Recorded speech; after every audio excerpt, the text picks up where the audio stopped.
I'm so excited to be here with you all today. Can you hear me? Fantastic. My name is Janine Bryant, and if you heard the words Levine Museum, Levine Museum, Levine Museum, it's because I too worked at Levine Museum, which is how Ruby Britt Height invited me to this space. And I messed up your stuff, Jim, I'm sorry. It's okay, are we okay? Okay. So today, what we'll be attempting to do is to create space for us to have a full conversation around these connections, both in the art, but also in the lived experience of our panelists. Because what their stories are going to be reflected not only in that artwork upstairs, but also in your experiences. So I want to start by bringing us into the room and into the space a little bit more. Can I get a show of hands for people who are originally from Charlotte, born and raised? Oh, look at you. Okay. I know you're looking around, you're like, well, let me just double check. Right, because it's so hard to find somebody who's born and raised in Charlotte who is still here. Can I get a show of hands for people who consider themselves Southerners? If you consider yourself a Southerner, raise your hand. Hopefully the Charlotte people overlap. Yeah, I'm gonna say you can overlap with that. Okay, so we have some Charlotteans, we have some Southerners. Now, can I get a show of hands if you would consider yourself connected to the South? This is a cheat question. Everybody's supposed to raise their hand because here we are in Charlotte, North Carolina. We're about to have this good conversation around these connections, and some of these connections are invisible. Some of them are unseen, some of them are unheard. So when you hear Jonathan talking about being able to recognize and reflect on Southern identity through the art, part of it is an invitation to really, really see it. So today, as we have these conversations, the panelists will be up here and we'll be walking through the questions, but you hopefully have a piece of paper and something to write with. Please feel free to take notes, because as we talk about what's in the ground here, as we get ourselves rooted in this art, we're also going to be trying to root ourselves in our own Southern identities and our connection to Southern modern. So without further ado, here we go. So I have asked each of the panelists to give us a little bit of an overview. So they're going to start with just kind of an introductory statement. You want me to start with somebody else besides? Okay, we'll come back. So Barbara is ready, I think, because Barbara, I asked you some questions about this, and you gave me such fantastic answers. One about your rootedness and your family connection, and also about how so many people came to be here in Charlotte. So if you could start us off with your context and maybe take about 3 to 4 minutes, then we'll jump to Dr. Grundy if you're ready. You be ready? Okay. And then we'll come to Nellie. All right, here we go. You can call me. I'm going to call it. Now, There's good reason for this because we've known each other for 1,000 years. So, Barbara, could you kick us off, please? Good afternoon, everyone, and thank you for taking the time to come out to listen to us this afternoon and to view this wonderful exhibit that they have upstairs. As she told you, my name is Barbara Laclair, and I am a North Carolina native, grew up in eastern North Carolina, but I came to Charlotte in 1962. But there's a long story about how I came here and why. During the 1950s and 60s, there was kind of a way of migration. There was an Indian Removal Act that, and excuse my throat, that was not like the Trail of Tears. This is something that very few people even know. But in the area where I grew up, everyone was farmers, or most everyone, especially my husband, and most poor Indian people were farmers. And the government got to the point to where they limited the amount of things that they could plant. For instance, tobacco, corn, cotton, those are some of the major crops to begin with. And if a farmer planted more than he was supposed to, the USDA would come out to his farm and they would destroy all the plants that he was not supposed to grow. So the farmers did not have enough work to put a lot of the young people to work on the farms. And a lot of the young people didn't want to work on the farms anyway because that was really hard work. So during the late 50s and early 60s, there was a lot of lumpy people left home and moved to Charlotte. Many of them moved to what we now call South End, which was the Dilworth area. There was boarding houses and apartments over there and houses for rent. My family even lived over there at one time. And a lot of single men that came to Charlotte rented just a one room and a boarding house. But a lot of these young people went on to become their own boss. They created their own businesses. Most of them were, a lot of them were roofers, drywall workers. So they actually added to the economy of Charlotte because they helped the larger corporations be able to fill the gaps where they didn't have enough people to work. And not only that, when they created their own business, they were able to give jobs to others. As a matter of fact, when my husband and I came to Charlotte, or right after that, we created a home improvement business. And over the years, we hired many people from different walks of life. But there was a lot of things too that made people want to leave Robeson County. And this is something that a lot of people never hear about. And I read something upstairs that made me think about this. And when I read something like that or see it, I can't help but have tears in my eyes because it's still very painful for me. But I grew up in what most black people know as the Jim Crow era. And a lot of people don't realize that the Indians where I grew up had to deal with the same prejudice that the African American people did. And I had never gone to school with anyone but Indian children until I came to Charlotte and went to college. All the students I had ever been to school with were Indian children. And it was really hard for me because we had a dialect that was totally different from that of other cultures. And the teachers would say, you spell it the way it sounds, sound it out. But that was not the way it sounded to me, the way I learned to pronounce particular words. And I still struggle with that sometimes. Even though I spent many years trying not to do that, I still find myself doing it. But I feel that I've done well in Charlotte. I became a teaching artist. After working with my husband, I always took care of his bookkeeping and whatever. But I became a teaching artist, and my best memories are those in the classroom working with children. I also do a lot of in-service workshops and professional development for teachers, and have done quite a few workshops at the Mint itself.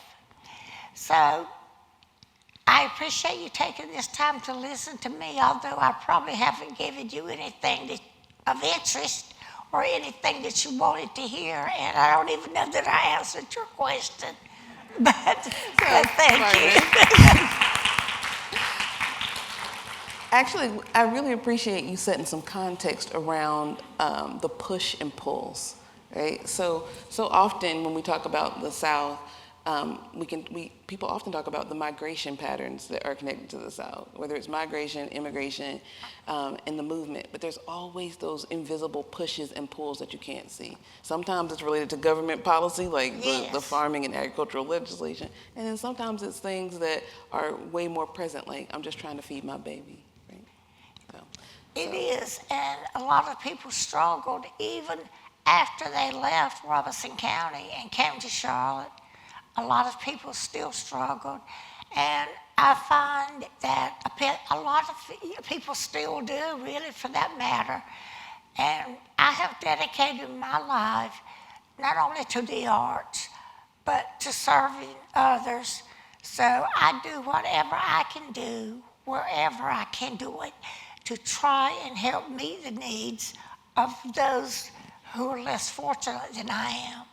I have 2 freezers at my house filled with meat and food that I can give to people that need food.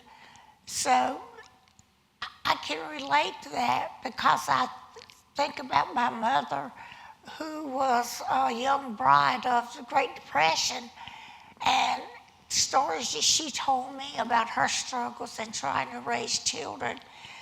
I think that's one reason why I feel so strongly about trying to help others. And this concept of the then and now, Pam, you spend a lot of time helping us weave these stories together, the then and now, and like how the then and how we're experiencing the then is now directly helping us understand and contextualize the now. Could you tell us a bit about how you come to this work? Well, it's a little bit different story. I don't really consider myself a Southerner.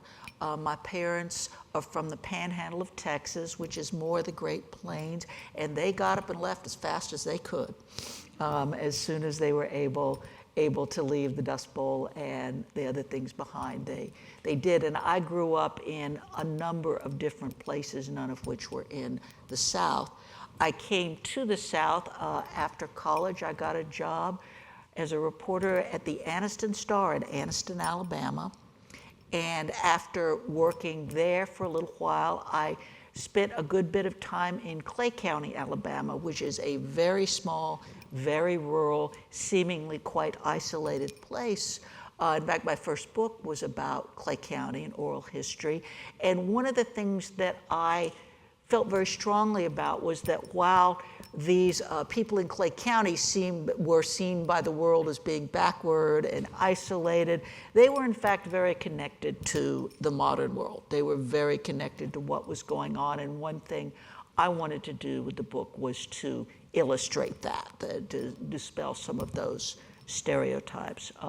I then went to Chapel Hill to do a graduate degree, and I came to Charlotte as part of that because I was interested in early radio, and particularly the hillbilly music shows that became such a great feature of Southern radio. Charlotte was a center for that with WBT. I wrote about the Crazy Water Crystals show, which is interesting, Crazy Water Crystals being a very modern a laxative, salts that one could take if one needed to. And so I did a lot of that.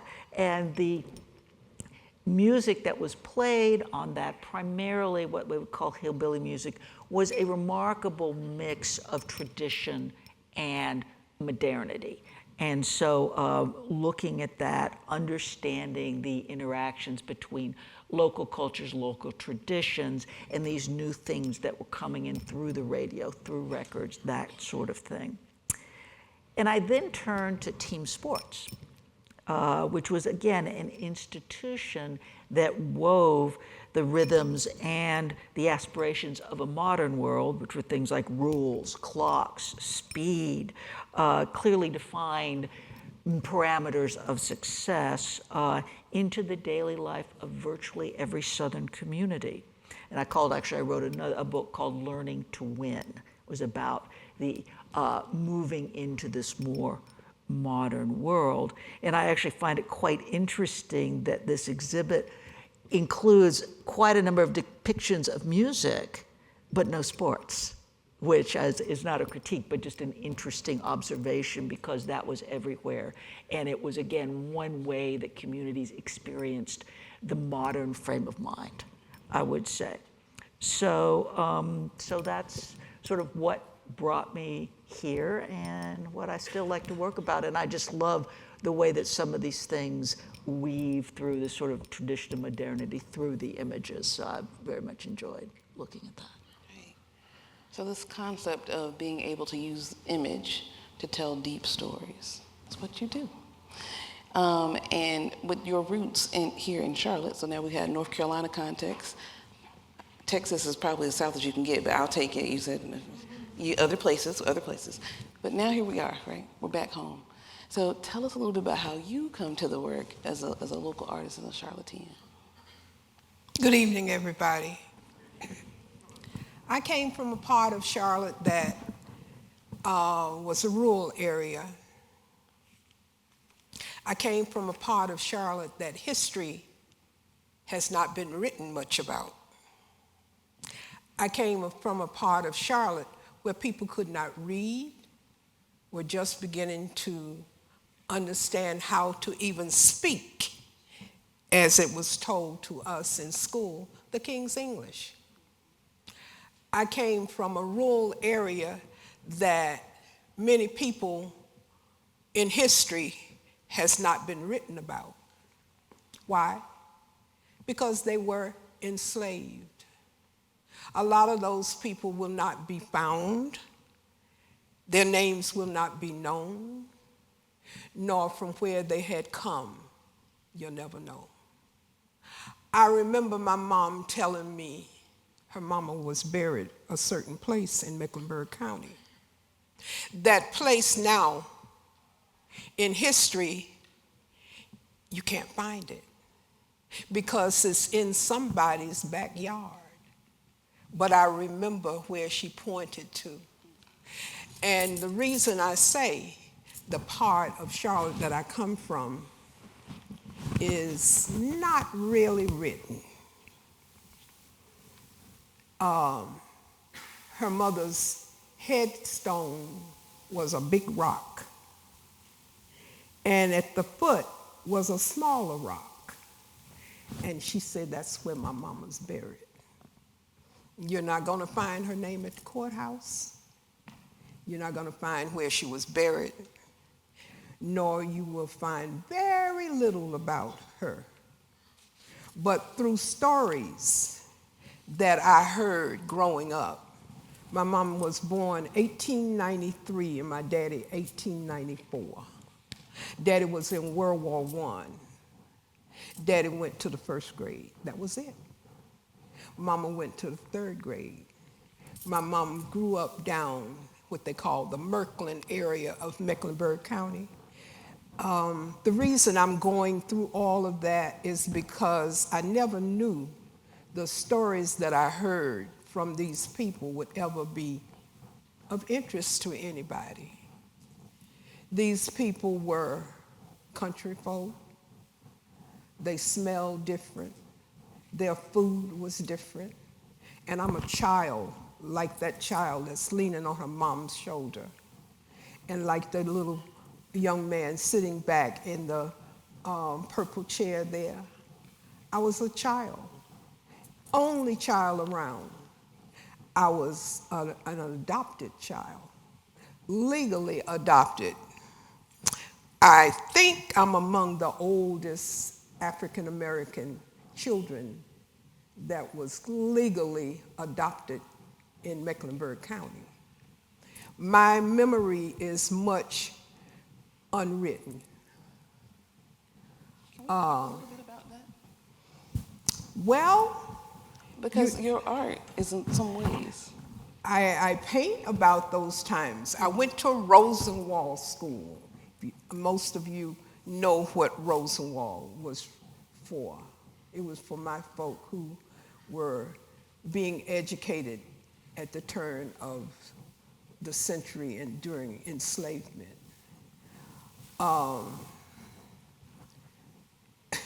Four-room school. There was a one-room school that my mom went to. And it was a way of life for me, so a lot of times when I start to talk, I will go on and on like old folk do.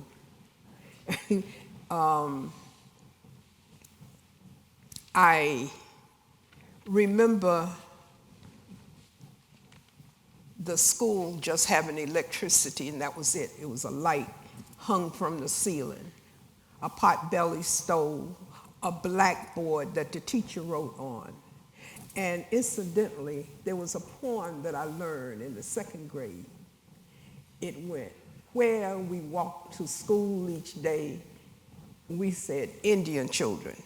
It is indigenous or Native American children used to play, all about our native land, where the shops and houses stand. Not a church, not a steeple, only woods and indigenous people.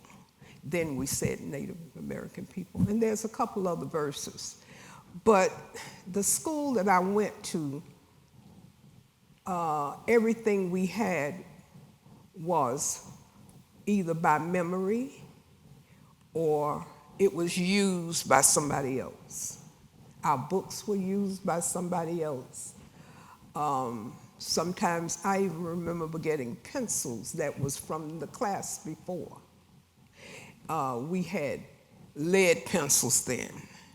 So I don't know if what I remember means very much, because now you have AI, etc. in the nursing homes. The food is brought by a robot. So I don't know if my simple way of learning at that time means a whole lot. Boys on the days when it was recess and it was raining, they would reach in their pocket and bring out an arrowhead. Sometimes they would have a whole pocket of arrowheads, and they would compare arrowheads to each other. Sometimes the biggest arrowhead or the sharpest arrowhead or the fattest arrowhead. So those were some of the things that I remember growing up.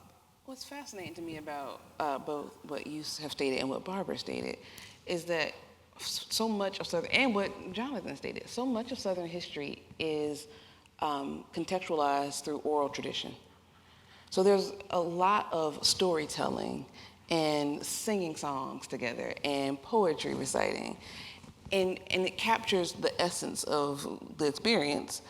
And then sometimes we have people who actually use art to depict it as well.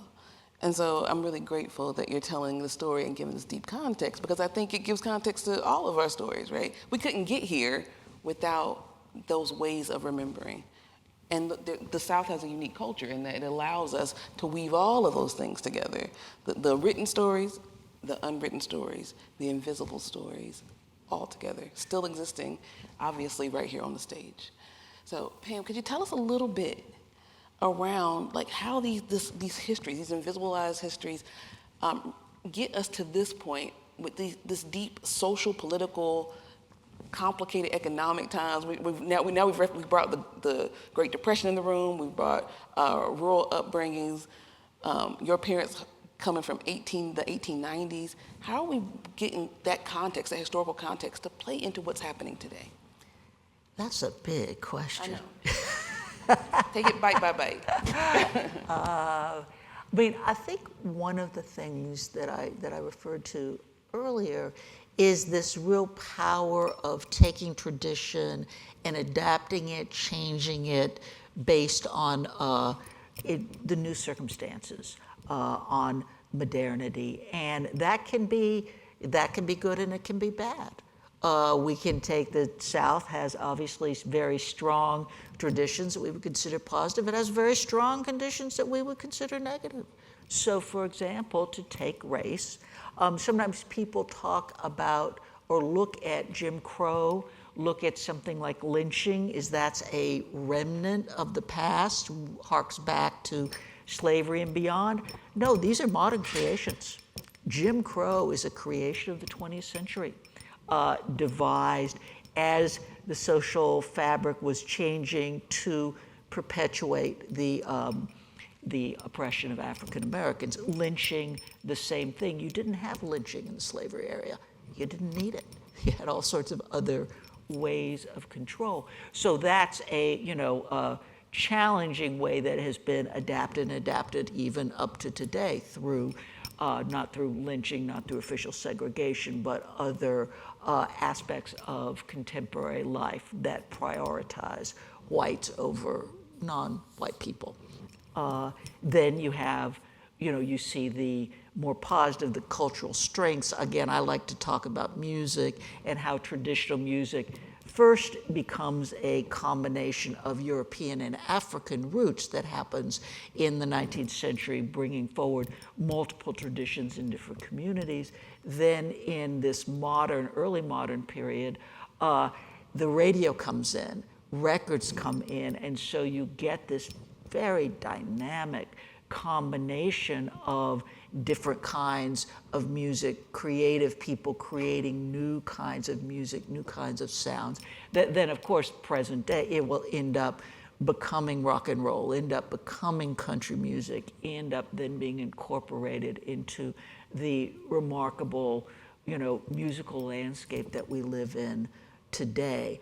So I think it's again, Southerners, people in general, are enormously adaptive, and very little, you talk about changing continuity, we talk about it because things change and yet they don't.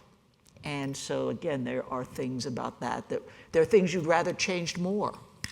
There are things perhaps you'd rather changed less, but it is this dynamic interaction that creates the South in many eras. Barbara, it looks like you're ready to jump in. You got something you want to get out there. That's what I'm feeling? Okay, please go ahead. Well, actually, just backtracking a little, I wanted to add something to what you said. In listening to her talk about going to school, it reminded me of myself when I went to school. I, too, for a while, went to a one-room schoolhouse. And we'd have to go out and get firewood. And the teachers had what they call switches standing in the corner. So if someone didn't do what they were supposed to do, then that switch would be taken to them to get them to do the thing that they wanted them to do. But also about the school books. When I was going to school, we never had new school books. Every year at the beginning of school, I would open my book to see if there was a name in there that I recognized, because our books had been used from the kids at the rich white schools in Lumberton. And we always had used books. But in the early sometime in the 80s, there was some problems in Charlotte, and they were calling it racial profiling, and this was between a lot of people with color and with the Charlotte police. And I don't remember who the mayor of Charlotte was then, but anyway, they appointed a task force, and I was part of that task force. They pulled together what they called community leaders, and we were tasked with coming together, talking about our differences, how we felt about each other, how the Indian culture felt about the Latin culture, how the African culture felt about it. And we had some real open dialect there, and people, after we talked, we had trainers come in to work with us, to help us to do that. But I remember one thing from that. One of the tasks we were given one day was the trainer gave us a sheet of paper and said, I want you to take this and make it into 4 sections. And in each of these sections, I want you to write something that was the first time something made you feel that you were different from everyone else around you. And that took me back to when I was just a small child. I had gone to town with my mother, and I could smell hot dogs coming from the drugstore. They had lunch counters. I wanted to get a hot dog. And my mother explained to me that I could not go into that place and get a hot dog because I was Indian. And to this very day, I can't smell a hot dog without thinking about that. Well, we were broken up in this class we were in. We were broken up into small groups, and this is where we were supposed to really bring it together. Well, there was a man in our group that was very quiet. He didn't have much to say. But I talked about that and how I felt going to what we call going to the show on Saturday. My brothers and I would collect scrap metal and sell it, and we would use the money. If my mom didn't need it for household needs, we could go to the show, which was like 10 cents for each of us. But we couldn't just go in any place and sit down. There were certain areas where Indian people could sit. Well, this man that was in our group that had been quiet, he spoke up and said, I remember all of that. I grew up in that area, and I remember all that taking place, but I never thought about it. And I don't know why, but him saying that felt like someone had hit me in the heart. I started to cry. I could not help it. It hurt so bad to hear him say that. And I said to him, you didn't think about it because you didn't have to. If it had affected you, you wouldn't have had a choice, because if you'd have went somewhere else and had a seat, you would have been asked to leave. And his remark was, I guess you're right. So we went through a lot of the same things, you and I, and your parents and mine, I'm sure. But you know, I decided, I made up my mind as a child, but listening to what people had to say when they didn't know that I could even hear them, I determined in my mind that when I grew up, I would do better than that, and that I would live my life in a way to where some of these things I heard some people saying about someone else, no one could ever say those things about me. And I think about some of those things today, and I think really it wasn't me at all doing that.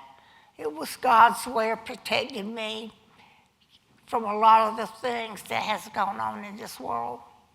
Barbara, when you are talking and telling this story, because Pam is talking about the social context, right? The social context for the South being that there's some good traditions and there's some traditions that are hard and negative.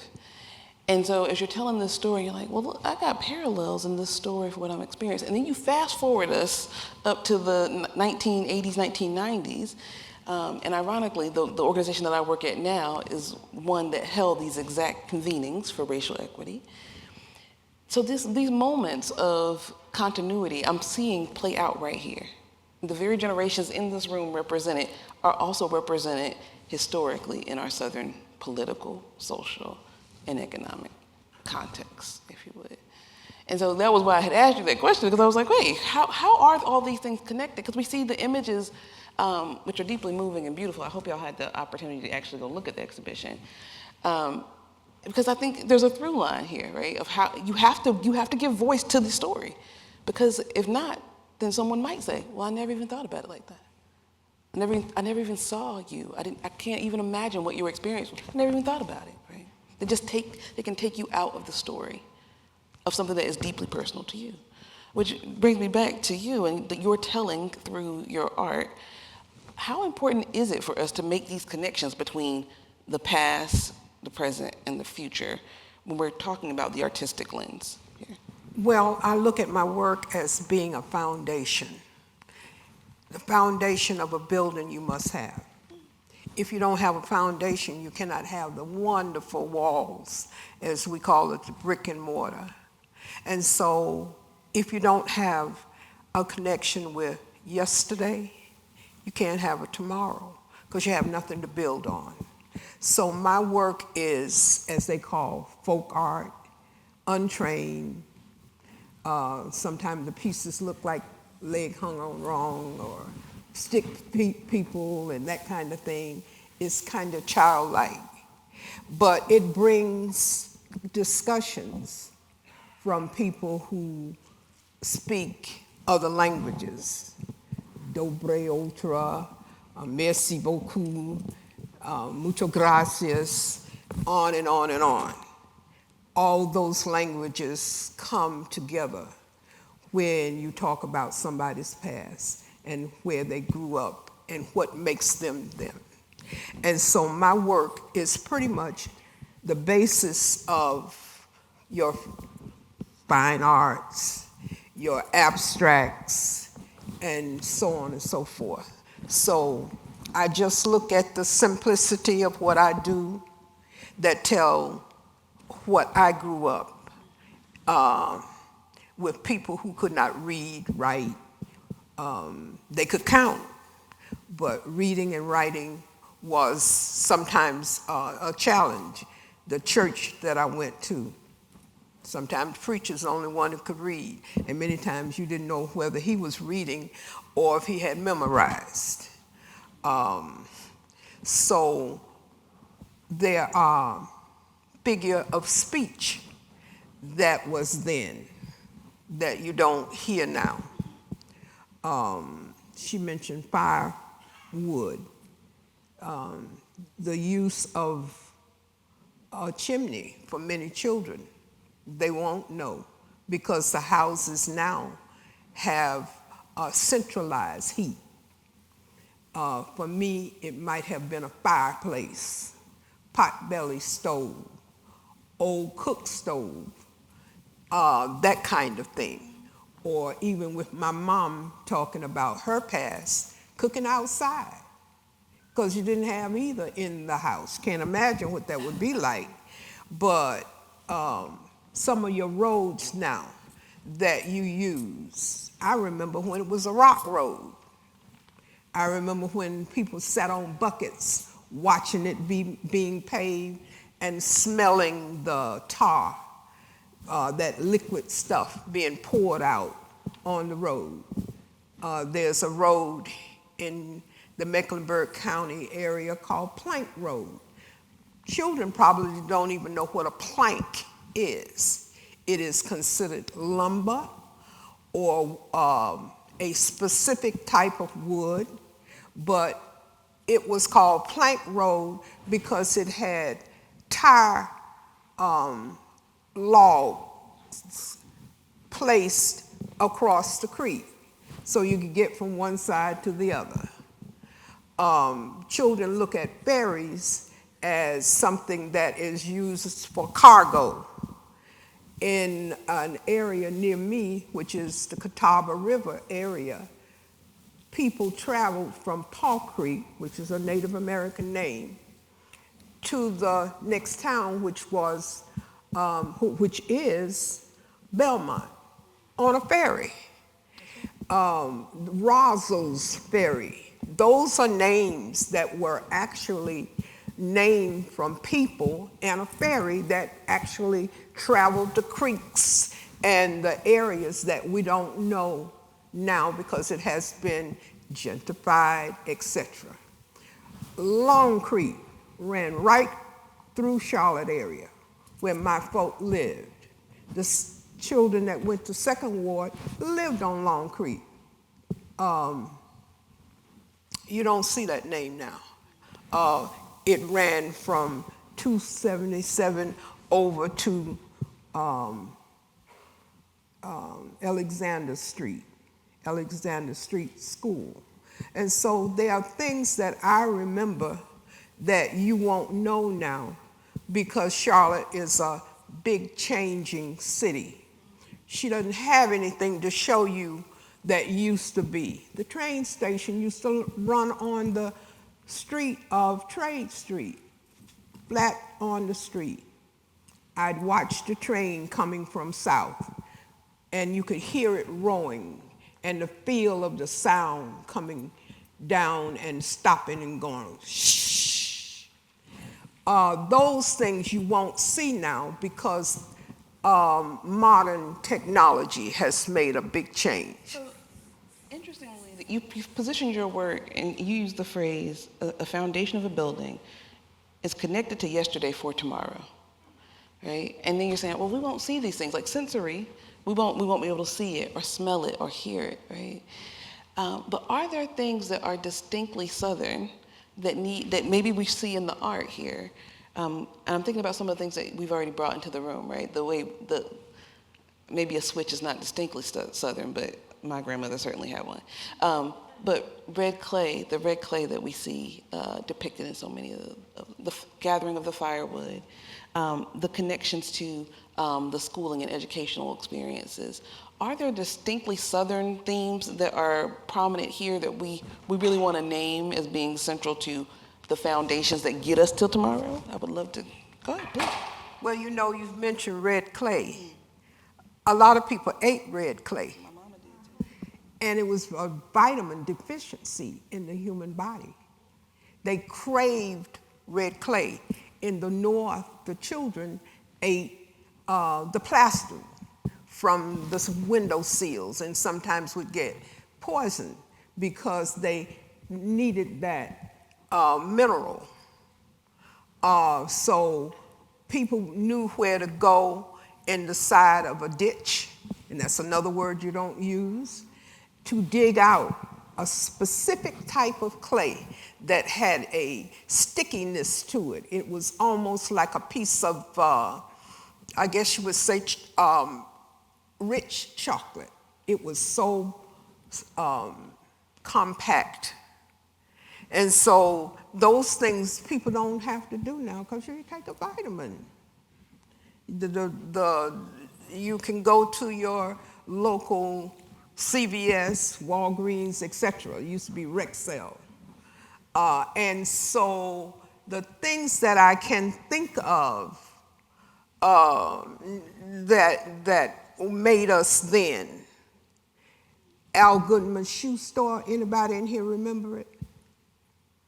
Al Goodman's shoe store, nobody remembers. It was an exclusive women's shoe apparel that mainly had narrow shoes in it for Caucasian women because their feet were small and narrow. We worked the fields and our feet were wider. So that store is not there. Well, let me try Lucille Vogue. No, that was a women's apparel, Montaldo's. Ivy's was down the street, and Lebo's was in town, and a lady worked in there and made all of the clothing for North Carolina, South Carolina, and Virginia, by herself for the dance companies. By herself, 5 and 10 children in a little dance company, all the costumes, she made them. They call her a seamstress. No, she wasn't. She was a designer because she made those costumes to fit each child specifically. I guess I'm not supposed to be the one now. Well, Barbara, you shook your head. You shook your head yes as well. So were there things that came to mind for you as well when I asked that question? Yeah, well, a lot of the stuff that she talked about, it resonates with me because, yeah, I remember that. You were talking about the paved roads and the logs and whatever. I sometimes think the street I live on was probably the last street in Mecklenburg County that was paved. So I lived on a dirt road right where I'm living today. Everything's different. It's a new community. And for the very first time in my life, although they haven't moved in yet, I have a next door neighbor. I have never lived inside the city limits of any town, and I have never had a next door neighbor. My next door neighbor was like maybe 3 blocks or 3 different sections between me and that person. And my house burned in 2022, and I had a neighbor that was actually across the road from where I lived, and over just a little bit, we say in the candy corner. But his parents grew up there, and they were good friends of my husband and I. And I watched out for his mother a lot after her husband had died. So I was always there to do what I could do for her. So when he heard that my house was on fire, and this is a little emotional for me, but he called me and told me I could have his house. Just move in.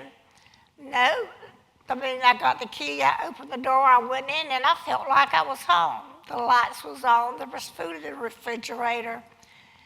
And who knew that 2 years and 4 months later, I could start moving out of his house, going home, because it took that long to get my house rebuilt. My husband and I had lived in that house when he died. 57 years we lived there. So yeah, we saw a lot. And you talked about Long Creek. We live in the Long Creek community now. And my children went to Long Creek Elementary School. So I'm familiar with a lot of that, but I'm sure what she's talking about is a lot of things that I don't know. But as far as Charlotte, I've seen a lot of changes here. Some of them for the better, some not so good. And one that I think that's not so good is having a next door neighbor. Because that was a vacant lot there, and we tried for years to buy it, and they kept telling us it was tied up in a state and we couldn't get it. But it was just there, and we used it like it was ours. My husband would load his trucks there, he'd throw the lumber off over here. And the people that owned the lot, they knew that. They'd come out, we'd talk, they'd take pictures. They even showed us pictures of cars I didn't remember us having, or old trucks especially. But people would come to see me, and they would think I lived why in the world do you live in the boonies? To me, it was just a good place to live until Walmart discovered that area. And they built a Walmart store a couple of miles from my house, and now the development is going up. 485 went through and swallowed up all of those vacant lots. We've gotten to be very Charlotte specific now. We on the streets and the names of the school. But this is real, right? So these are foundational historical framings, right? Well, so we can see it. Where First Ward School is built now, where that school sits, there was a manufacturing company there. I actually worked in it for a long time. And it was a hosiery mill. And I worked in the shipping department. And I just learned how to operate. I actually, after I left there, I actually took a course out of school and got a job in the office at what is no longer there, Seal Test Foods. Seal Test was for milk and ice cream. And so I was just thrilled to be able to get a job there. And I was even more thrilled when I discovered that they had a cake that was vanilla ice cream and devil's food cake rolled together. Oh my goodness, I would get one every week. I was skinny back then. Barbara, can we ask Pam, are there any things that you think we need to raise up to the conscious level as people are going through the exhibition around continuities for Southern culture and these foundations that we've started to lay around what's coming to fruition in Charlotte? Well, one thing that I really, I was fortunate enough to be able to see the catalog in advance and then also to go look at the exhibit, which is gorgeous. I mean, just really beautiful things. One thing that strikes me that I think is very much, Southern in its way, modern, is the dynamism of the people. The people you see in these images are in motion, they're dynamic. they're often in rather large groups, which is not, as you were saying, you were talking about you like to be off, you weren't that excited about having next door neighbors, because in some ways rural life was very solitary. You have sort of your family and you would see your neighbors when you needed them. Of course, this more modern city life is much less so. I mean, people learn to live together. Again, sometimes that can be difficult if you have difficult people. Sometimes it can be incredibly creative. One reason that the precursors of country music, one of the things that develops that is people move off the farms, they come into the textile mill villages, and all of a sudden they're around each other all the time. And then there's money, so people become professional musicians, and then they really spend time together, and so they they transform the traditions. So I think it's just enormously important to see the energy and the dynamism of all the different people who are in those images and who really made Charlotte like OVR what it is in these different eras. And what it maybe even is still becoming, right? So on that note, I'd love to give our panelists a big thank you for helping us sort through.